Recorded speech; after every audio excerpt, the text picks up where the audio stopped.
এই মুহূর্তে সমাবেশ কর্মসূচিতে আছেন সহকর্মী মাহিলা ইসলাম। সবশেষ খবর জানতে সরাসরি চলে যাচ্ছি তার কাছে। মাহিলা, সমাবেশে আওয়ামী লীগ নিষিদ্ধের দাবিতে এনসিপি সমাবেশ করছে, আরও বেশ কিছু রাজনৈতিক দল, ছাত্র জনতাও সেখানে অংশগ্রহণ করছে। রাতে শুরু হওয়া সেই সমাবেশ রাত গড়িয়ে সকাল গড়িয়ে দুপুর, এরপর এখন সর্বশেষ কি অবস্থা?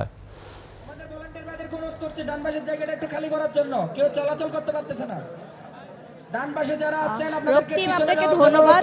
আসলে গতকাল রাত থেকে যে সমাবেশ শুরু হয়েছিল তা এখন গণজমায়েতে পরিণত হয়েছে।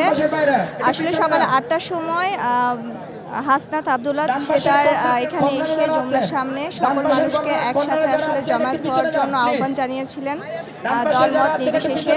তো যমুনার পাশেই ছাত্র জনতার একটি মঞ্চ তৈরি করা হয়েছে। সেই মঞ্চে কিন্তু ছাত্র জনতাদের পাশাপাশি বিভিন্ন ধরনের রাজনৈতিক দলের নেতাকর্মীরা কিন্তু এখানে এসেছে, একমত প্রকাশ করেছে। সেখানে জাতীয় নাগরিক কমিটি, এনসিপি এবং আপনার জামায়াত ইসলামী এবং সাথে পাশাপাশি বিভিন্ন ধরনের ইসলামিক ছাত্র সংগঠনগুলো কিন্তু এখানে এসে সহমত প্রকাশ করেছে। এবং এখানে কিন্তু আওয়ামী লীগ বিরোধী নানান স্লোগান চলছে, আপনারা শুনতে পাচ্ছেন।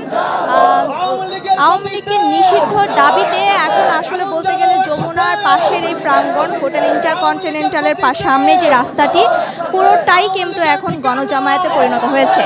এর আগে জুমার নামাজের সময় যমুনার সামনে তারা নামাজ পড়তে চাইলে সেখানে আসলে আইন শৃঙ্খলা বাহিনী তাদেরকে ব্যারিকেড দিয়ে বাধা দেয়, যার কারণে তখন একটু টান পরিবেশে সময় তৈরি হয়। তারপরেও কিন্তু তারা তাদের মঞ্চের পিছনেই নামাজ পড়ে কিন্তু তারা তাদের মঞ্চে ফিরে।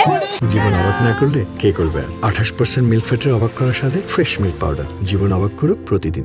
এবং এখন আস্তে আস্তে বিভিন্ন ধরনের রাজনৈতিক দলগুলো, বিভিন্ন ধরনের ছাত্র সংগঠনগুলো এই আওয়ামী লীগ নিষিদ্ধ যেই দাবি, সেই দাবিতে একমত প্রকাশ করার জন্য কিন্তু এই রাস্তায় এসে সমাবেশ হচ্ছে।